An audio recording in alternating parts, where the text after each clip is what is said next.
السلام عليكم خوكم اللي كيبغيكم وديما معاكم. اليوم عندي لكم غادي مع الدريات غنمشي واحد ليفينمون ديال فاندريزين واحد الجامع هنايا سميتو اجيال مركز اسلامي، فان شاء الله يعجبكم ليفينمون. We need to go by the elevator. راهو the elevator there. Okay, يلا بنتي. So today's event see family Asian heritage see manga and anime. شو هنا كاين لي زيفيرمون كاملين تصور لنا هادشي في بابليك لايبراري. هاد اللايبراري هادي ما شاء الله سبحان الله العظيم، تمكن تدخل تاخد كتاب اللي بغيتي، فيلم اللي بغيتي، تلفازه اللي بغيتي، لعيبات اللي بغيتي، المهم كتمشي. المهم هنايا ليفينمون فين كاين باش يجمعوا فلوس لهاد السونتر اجيال اللي زادوا فيه في الكرا بزاف، ولكن ان شاء الله خير اللي بغى يتبرع هاد الفاندريزين ولا لهاد لاسوسياسيون سميتها اجيال اسلاميك سنتر. نحط لكم اللين تحت في السيت في الفيديو ان شاء الله. اوكي انا جبنا الدراري غير باش يلعبوا، يعني نجيبوا الدراري باش يلعبوا، عندهم اسباس ديالهم فين يلعبوا، يعني شي حاجه مزيانه. السلام عليكم ورحمه الله. الحمد لله بارك الله. الحمد لله الله يبارك فيكم. السلام عليكم. الحمد لله. عليكم السلام ورحمة الله وبركاته. حياك الله. فيري جود. الحمد لله. الله يا مرحبا. مرحبا. بارك الله فيك وإياكم. السلام عليكم. brother. Good to see you brother. How you doing? الحمد لله.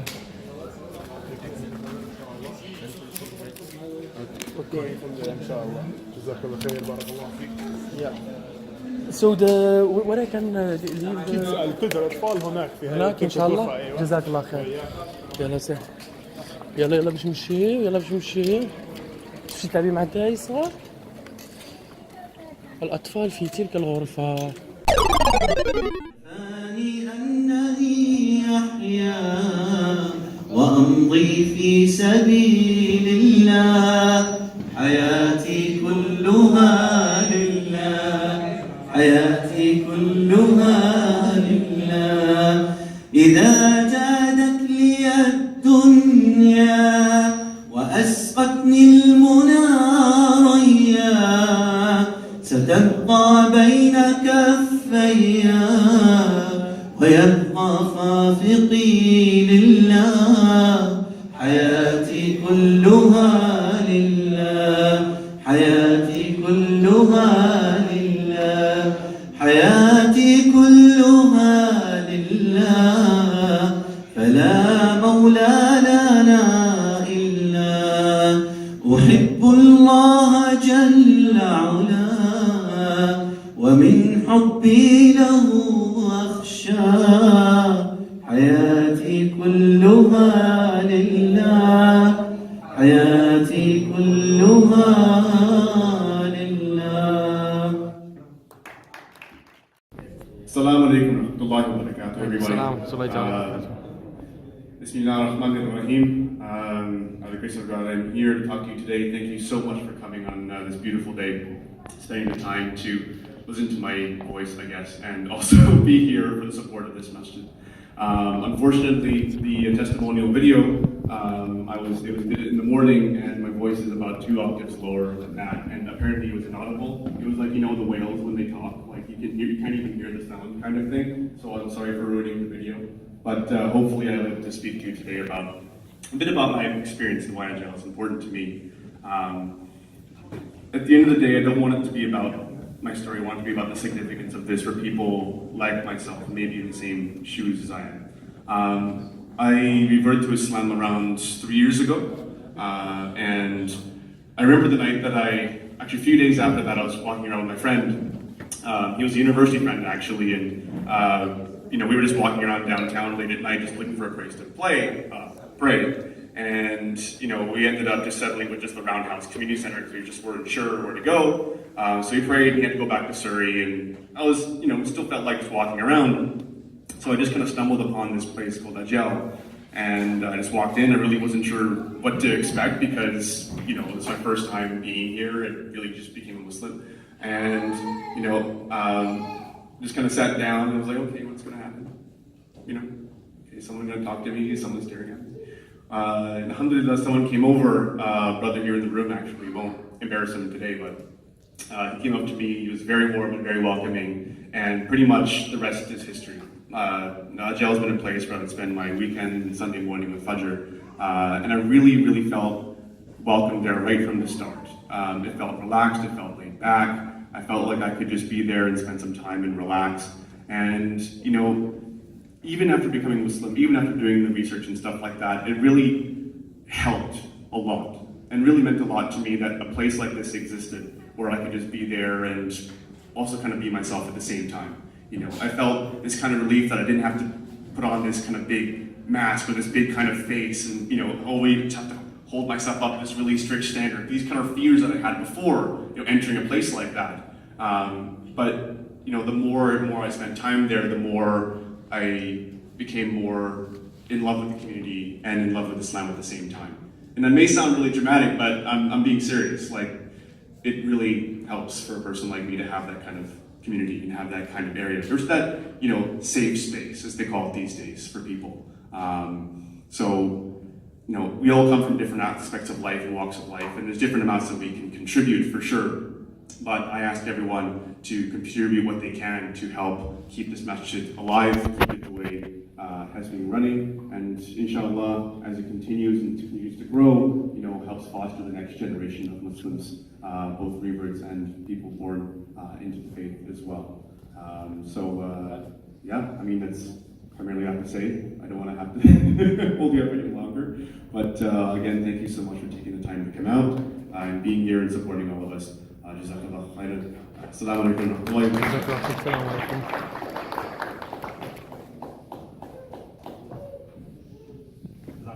Thank you very much. Let's hear it from him straight.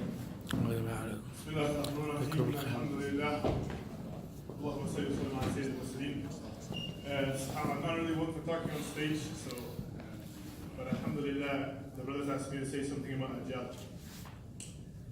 Wallahi, I said in the video, I couldn't say enough good things. 1 minute is not enough to say all the things that alhamdulillah ejab has given us. Wallahi, it's got a different feel than any other masjid. I think everybody who goes to ejab says the same thing. It's got a different feel than any other masjid. It's really a community place for the brothers, for the sisters. When I came to Vancouver here, like 4 years ago, something like this, I didn't really know anybody.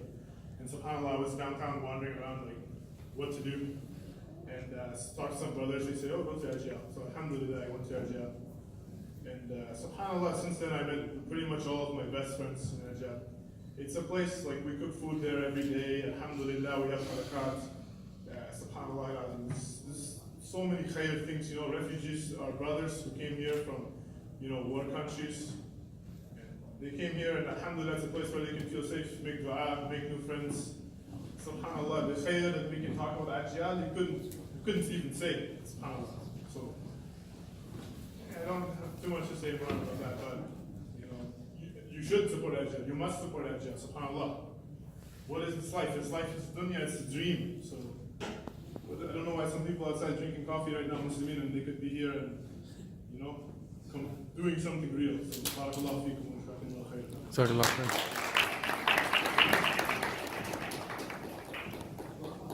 We are in for our center, and I don't mean to use such doom, language of doom, but the reality is that we are.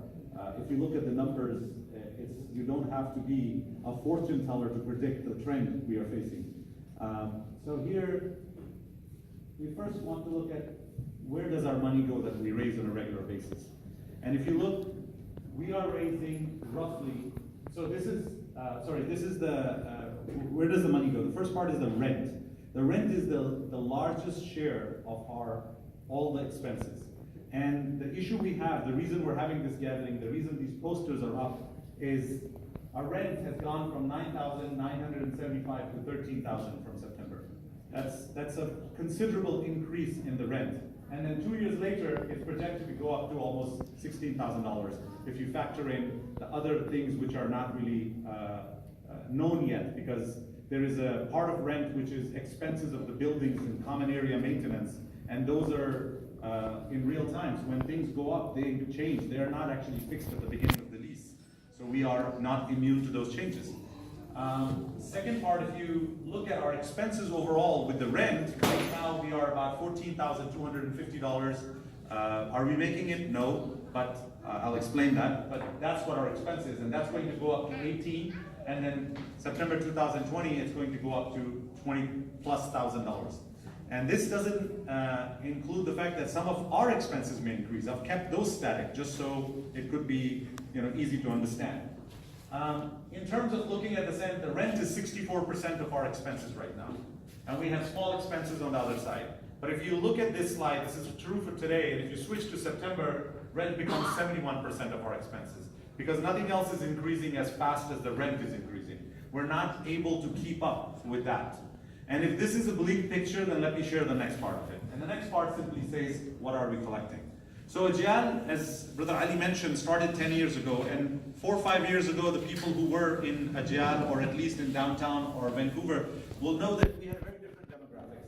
We had a lot of international students, especially Saudi students, and I think at one point there were almost 4,000 or 5,000 of them in Vancouver. But now the numbers are much smaller, and quite a few of them contributed to ejal. And so ejal actually had they always raised money, but never there was a dire need because people were able to contribute on a regular basis. But since we don't have that source of funding anymore, and we're not, as I mentioned in the beginning, a masjid which has a regular community attached to it, so the funding has started to go down. And you could see that right now, if I was to look at the month of April, that just ended, our direct debit is about $4,140. And that's an average, that's what we're collecting. And then our flight collections for the whole month, this is the average for the year, are coming out to be $3,313 with a weekly collection, which people donate during the week, and it shows you the donations during the week aren't really great. Some food sales, which is a great something Brother Ali was a big part of, and Brother Ali Sajid, who is not, I don't see him around. Oh, there he is. MashaAllah. So these people started this where they were buying food and bringing it, and then selling it, and then whatever the profit of it was, they were donating it to the masjid. And it contributes $400 or $500 a month to masjid. You can't go, plus it provides a service to people who come to pray because they've missed their lunch hour, they can walk away with lunch, which is good. So it's a win-win on both sides. So roughly we're collecting $9,092. And if you remember the last slide, $14,250 is our expense. So we're already short. We're already short by $5,000, a little bit more than $5,000. And this is what we're doing. And if you look at the trend, this is the most worrying slide in all the slides, because the trend is decreasing. Our direct debits have gone from 5,000 to actually under 4,000 in less than a year. And that's the number of people that contribute on a regular basis, people who just have basically put a ejal down on their debit card form. And it's amazing that most of them aren't even coming to the masjid and aren't even around, but they just continue to contribute and reap the benefit of us benefiting from ejal. So this is, you see the other things are roughly holding, and there are patterns. Some months are worse than others, but these numbers are averages, so they look a little bit better. But still, the biggest trend, which I see the worrisome, is the direct debit, which is going down. Now, the thing which is, how long can we sustain this? And this is the honest question we have to ask ourselves. How long can this trend be sustained? If we're losing over $5,000, and if I project that not a single penny will decrease from our collections, nobody will cancel their direct debit, everybody who came in and dropped $5 or $10 or $20 every Jummah will continue to do that, and there will be no decrease in those, then we project that from today to June 19th, we will have $400 left in our account. And that's next year, June. That's not very far. We're standing in May of 2018. So in 14 months, we would have exhausted every penny we have in our savings from our earlier good days. Now this is not a rosy picture. This is by no means an uplifting news, but this is the truth. This is what we have to share with you, is how we're doing. And we've been very careful the way the money has been spent. We have been very hawkish in making sure that things are not, and Brother Ali will tell you, and other people will tell you, even the programs that we run, just a class example, the Sira program we run on Sunday mornings, The breakfast, it's a brotherhood where we do a seerah class and do the breakfast. And a breakfast which Brother Ahmed will tell you, some of it lasts the whole week for people eating from it. And it roughly is about $350+ a month. And that does not come out of masjid. That's donations by the brothers who are actually part of that. And some of them don't even attend, are able to attend, they still donate towards it. So we're very careful in getting sponsors for different things, even when we're running a class or something, to make sure that the money doesn't come out of any of the donations that are made to ijab. And that's something we're going to be even more careful about, because inshallah we're talked about this thing. Very soon we will start publishing our monthly reports of funding and posting them in the center, so everybody is a part of that and they understand what's going on. And there is a transparency to it, which of course, because we are managing your money, we are responsible in both sides. We're responsible in the world because we have your trust, and we're responsible to Allah subhanahu wa ta'ala because we have taken that money. So, Jazakallah khair for listening to this. I'm going to hand over the mic to Sheikh Ala, who was here last year, and he was an amazing speaker, and he had really good things to say about me, so I'm very happy. Wallahi, you know, I do this by the blessing of Allah a lot. And I travel around the world doing things, but you know, this is the warmest time I've ever felt in a fundraiser. Wallahi. You know, even in the sheet, well chosen sheikh. Wallahi, may Allah bless you in the voices that I've heard today. If it hits you, it actually hits your heart. Hayati kulluha lillah. It's amazing. My whole life is for Allah. So which, you know, I had a different speech, to be honest with you, but I'm going to tweak it a little bit. Just to think about, you know, when you say hayati kulluha lillah, and when you talk about what you had and where it's going, and you know, the brothers come up here and says, you know, I was walking around, and subhanAllah, and I didn't know where to go, and they tell you ejab, it's like a home, and a home like a memory, and you think about it, you know, when your children even are born, you remember that, and you remember as they grow, you make a marker on the wall as they've grown, and every little bit of a ejab corner has a memory, and everybody else, you know, you remember the first time you came in, you remember the first time somebody received you, or open arms, or the food that you shared, or the memories that you had, or the tears that you shed after the shaykh in the month of Ramadan, or the dua that you had, or the tarawih, or the qiyam, or even the breakfast you had, or whatever it is that you had. It's priceless. To me, it's wallahi, there's no price on this one. To me, to see a brother coming into the fold of Islam and not knowing where to go, and people tell you go to Ajiyal, to me that's like home. And when people walk around town, they don't know where to go and what to do, and they tell you go to Ajiyal, that's a testimony that you should be proud of. And you have different people from different races. All like I see, mashallah, tabarakallah, it's a cross section. It's not like one type of a place they usually go to. I know that this is a Pakistani masjid, this is an Indian masjid, this is a Turkish masjid, but here, mashallah, you can see a cross section which is amazing, wallah. To me, that's what makes this person of Allah keep going. Just to be able to use what Allah subhanahu wa ta'ala bestowed upon this person of Allah to be able to help others. And that's the spirit we should be walking together as a family to make sure we save this and we do our best. So I'm going to talk about what exactly is your net worth. What is your self-worth? If I ask you under normal circumstances, you probably say, you know, I have this much equity in the house now. I've saved this much. I have stocks at this, and I have saved saving on that one, and I have and so on. And you will work on your balance sheet, which is you know, the balance is basically assets and liabilities. So when you think about it, it's not exactly what I'm talking about. I'm talking about what is your self-worth, what is your net worth with Allah. What have you deposited in the bank of Allah subhanahu wa ta'ala? And you think about it, you think, okay, well, the greatest scholars have ever lived, and their books are still here, and the legacy is still going, and we're still learning from them, and we're still passing on these books. And we go into the halaqat, and I heard the sisters have the halaqat tonight, and the brother is telling right away, the brother is here, may Allah help us, but we need to do a fundraiser for him, because his car was broken in as he just came in 4 days ago. Subhanallah, may Allah help you, Shaykh. So it's amazing, you know, but he still found his place in where the masjid, where this is coming here. And he's here, 4 days, and he's here. Amazing, wallahi. So even that scholars will, they're world renowned, and the names are there, and they're printed in the hearts. and in the books that we memorize.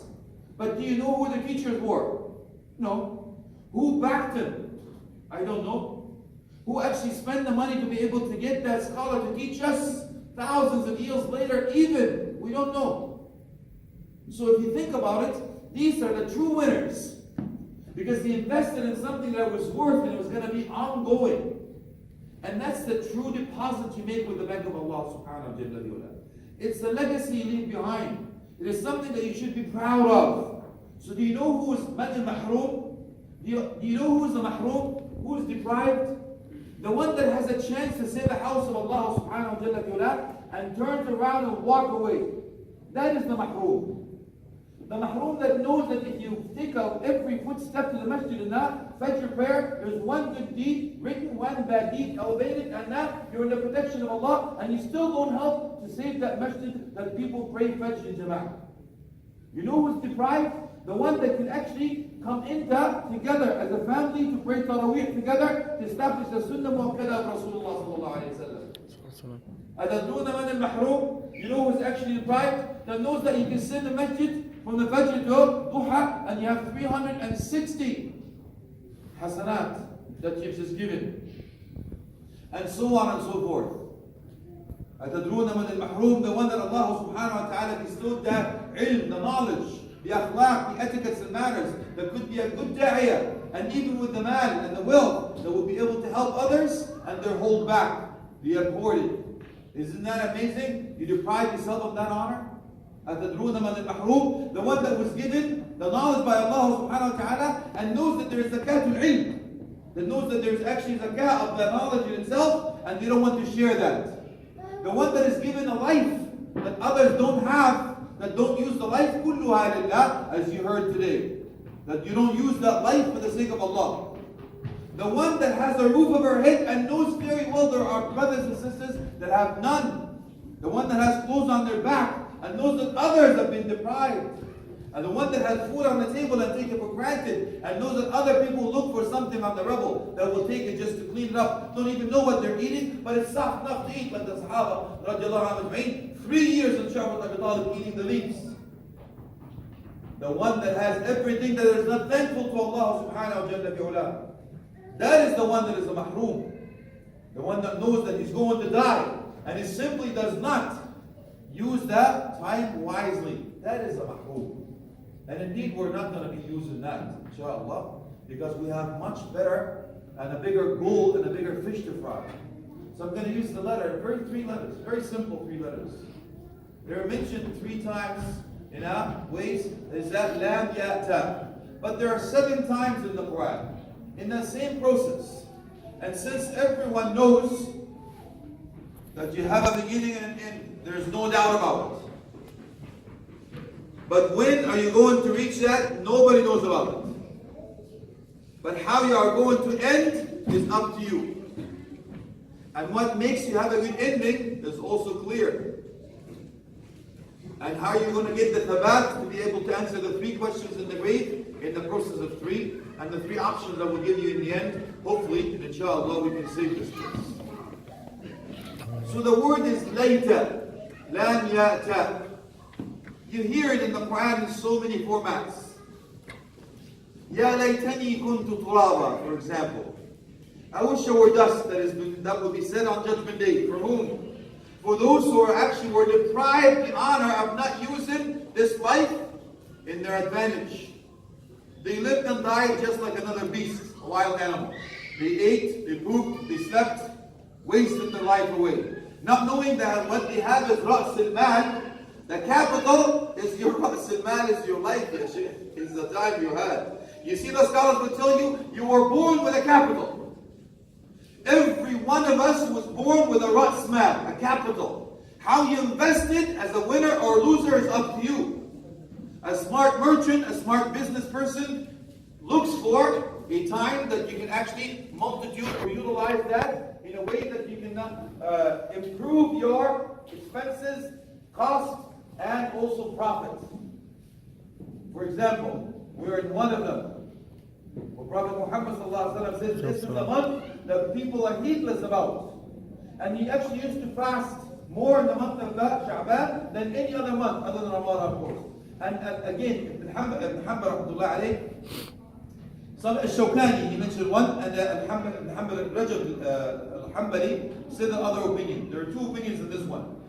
Shawkani rahmatullah alayhi, he says, because Prophet Muhammad sallallahu alaihi wasallam knew that he cannot do a volunteer of Siyam in the month of Ramadan.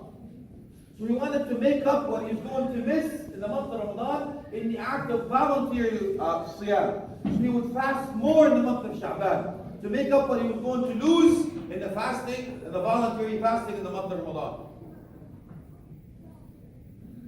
Now, Ibn Rajab al-Hanbali rahmatullah alayhi says, no, Allah subhanahu wa ta'ala has been given us some attributes on a specific times, dates and locations that has more favors. And in that, when Prophet Muhammad says this is a time where people are heedless, they forget about it between Rajab and Ramadan because these are sacred months, and this is the month that Allah subhanahu wa ta'ala revealed the Quran in, and He says now there's a good time for you to do what? To do something where people are heedless. So He says it's magnitude. When people are heedless, turning their back away in the month of something in a place that is going down, when you do something about it, yours multiplied, according to him. This is the analogy, the qiyas of what Prophet Muhammad ﷺ did in the month of Sha'ban. يُحِبُّونَ الْمَالِ وَيَنْسَوْنَ الْحِسَابِ.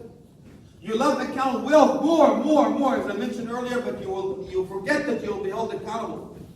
Abdurrahman ibn Auf, radiallahu anhu, Sahaba ajma'in, among the wealthiest, he's going to take a long time to stand up around to be held accountable. We'll ask him, where did you get the money from and how did you spend it? So are you ready, Chad? And what is the third? He says, we love people too much. But we forget that with the creation, but we forget the Creator. SubhanAllah. The time is running and I can see it's dark and I know we have to pray. But let's, inshallah, seal the deal. So if that's the case, Ya Shaykh, there are three. I mean, it's a long lecture, so bear with me. The last three I will give you, let's just cut to the chase. The last three I give you, I'm not going to finish the later lecture, but for now, because of time. Allah subhanahu wa ta'ala mentioned something to seal the deal, and Prophet Muhammad sallallahu alaihi wasallam made a promise. He says, ثَلَاثَ أُقْسِمْ عَلَيْهِ. Prophet Muhammad sallallahu alaihi wasallam says, I have three things I take an oath on.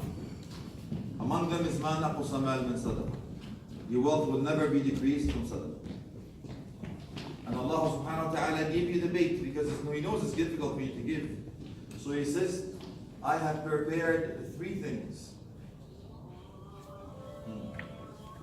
The Emir has to make the call. We can pray and come back, or we can continue and stop. It's up to you. But that I have prepared, this is very by the way, it's the first person, not in the third, first. أعددت. Did not say أعدت. أعددت. I have prepared for my righteous slaves three things. Can you help me out, brothers and sisters? What are the three things? Something with no eye. MashaAllah, this guy is good. Come,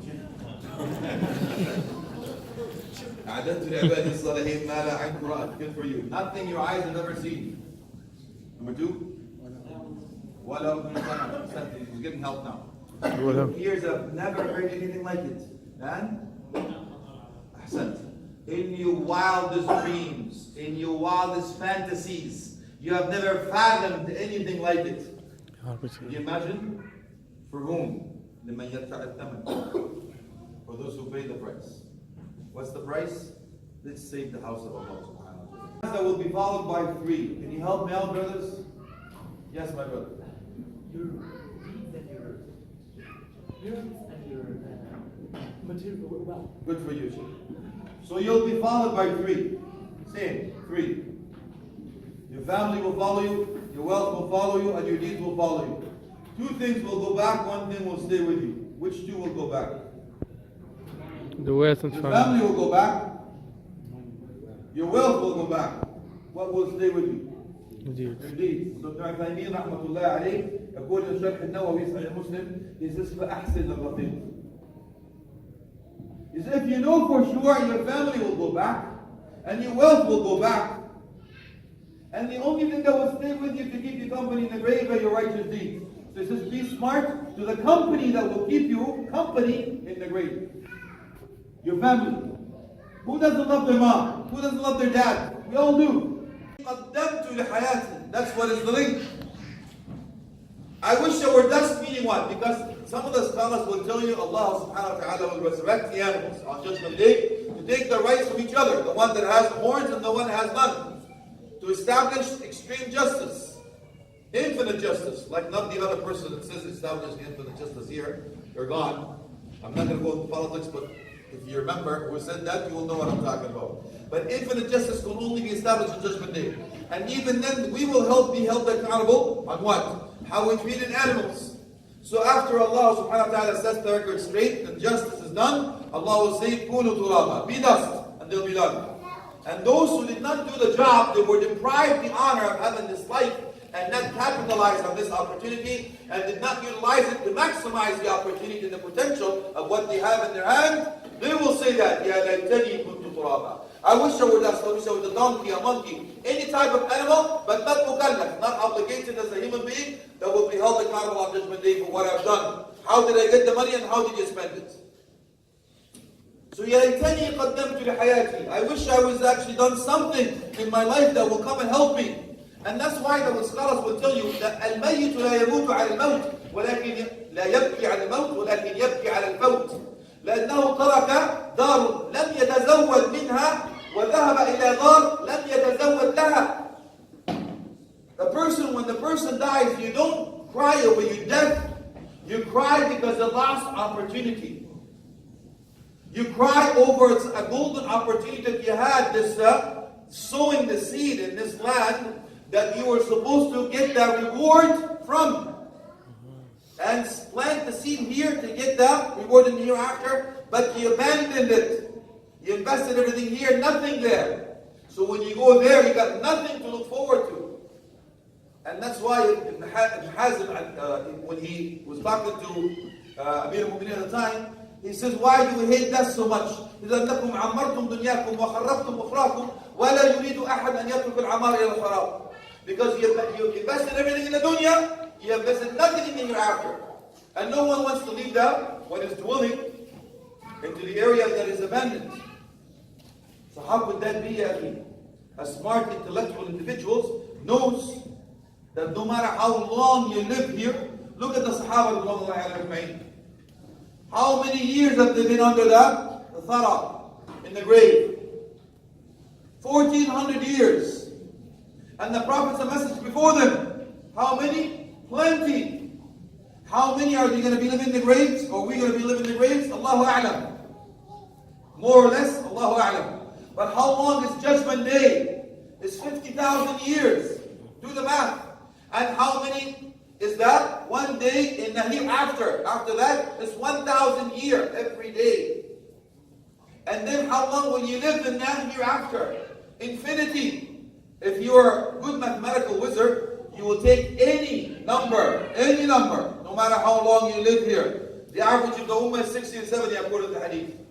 Even if you live in 1,000 years, you divide that into infinity, what do you get?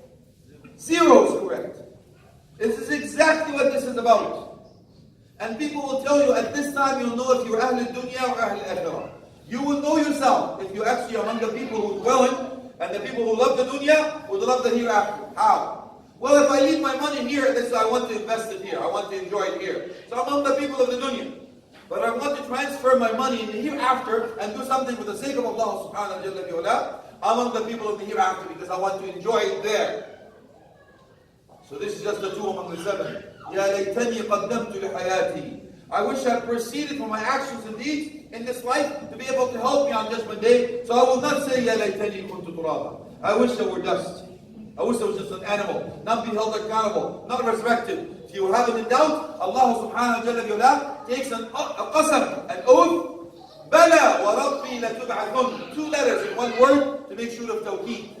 So it's 2 letters in 1 word. لا تبعثن. لا بالقسم أو توكيد. نون مشددة has the same thing. Certainty. There's no doubt whatsoever. Just in case in the back of your mind, Allah subhanahu wa ta'ala takes an oath by that indeed you will be resurrected. Subhanallah. There's no surprise.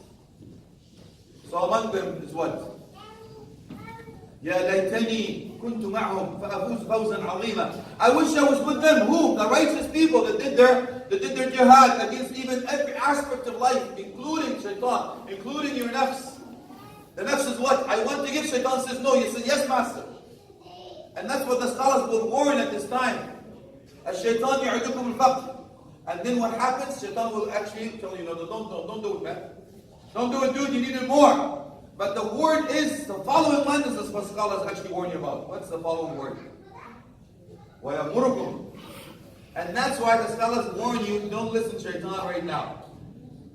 Guess what? He becomes your Lord. According to the next word. Do you believe it? الشيطان يعدكم الفقر. The following word is وَعَطْفَ الْبَيَانِ وَيَأْمُرُكُمْ. And now he's going to give you a command. You become his boy. That's right. Homie. Posse, you're mine now. I got you. You didn't listen to Ar-Rahman because Allah said Ar-Rahman. That's what يعدكم. Yes, مغفرة, رضوان, جنات, عرضها السماوات والأرض. But which one you decide? I'm on the Ya Laytani. I wish with them, so I be that great winner. Who is a true winner? According to the Quran, my brothers and sisters. According to the Quran, Allah says, who's a faz? فَمَنْ زُحْزِحَ عن النار وأدخل مبني المجهول, the third person. فقد فاز. فمن زحزح عن النار وأدخل الجنة. That's it. That is the ultimate triumph. If you are protected from the hellfire and granted permission to be admitted to Jannah, فقد فاز. That's the true ultimate triumph, if you think about it. And then you will say, يا ليتها كانت القاضية. They're all linked. Same word, later. I wish I died, I never got respected. يا ليتها كانت القاضية. Why, Ya Allah? ما أغنى عني مالية. Number one. هلك عني سلطانية. What happens to this guy? خذوه فغلوه ثم الجحيم صلوه ثم في سلسلة ضرعها 70 ذراعا فاسلكوه. SubhanAllah. Ajib Allah. It's all under one word and 3 letters. Later. Wish. I'm hoping. Give me one more chance. Now that I'm healed, I believe I see the light, man. I repent. Take me back. Not one single chance. يا ليتها كانت القاضية. Oh Allah, I wish I died and never got resurrected. Help me. Why? Well, I didn't help myself with my will. هل من مزيد ولا يملأ عين ابن آدم إلا التراب. Two more now. 2 down, 2 up, 2 down. Let's take these 2 fingers up.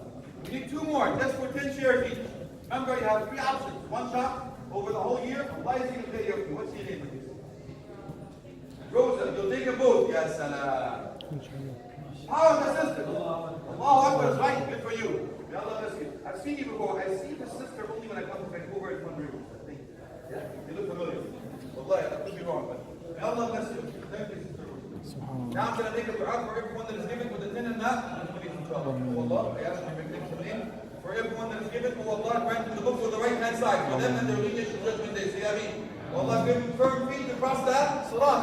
Say Ameen. محمد رسول علاء السيد علاء والنعم. السلام عليكم ورحمة الله جزاك الله خير. أشهد أن محمدا رسول الله.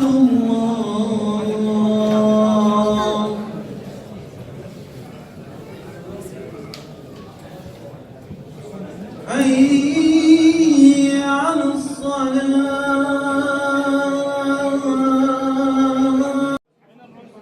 شنو آمين؟ جاي السلام عليكم. سبحان الله خلصنا. عادي عادي جدا. اهلا وسهلا اهلا وسهلا الله يحفظك الله يحفظك. الان وعليكم السلام ورحمه الله وبركاته. ماسك التحرك. من يجيب لنا من يجيب؟ راح اجيب راح الان اجيب. ها؟ كنت اجيب الله يفتح عليك. الله يغفر لك. الله يغفر لك. الله يغفر لك. واحد جديد دابا ان شاء الله.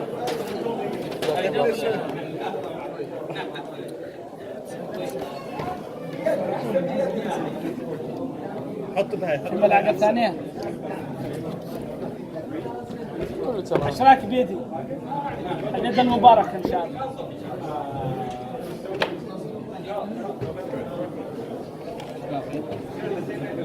واحد ينبع يغسل هالحمام قريب.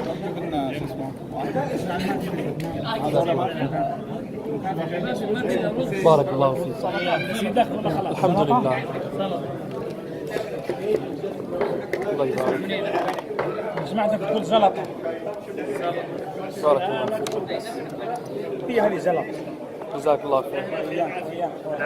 بارك الله فيكم. جزاك الله خير. My kid, I will eat with him. I need just a spoon. That's good. We'll take one of the sweets.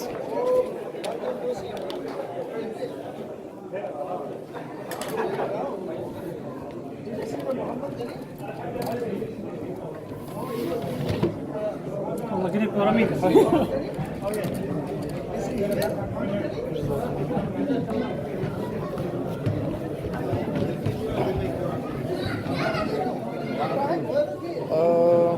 ما فيش اشكاليه. جزاك الله خير. ايوه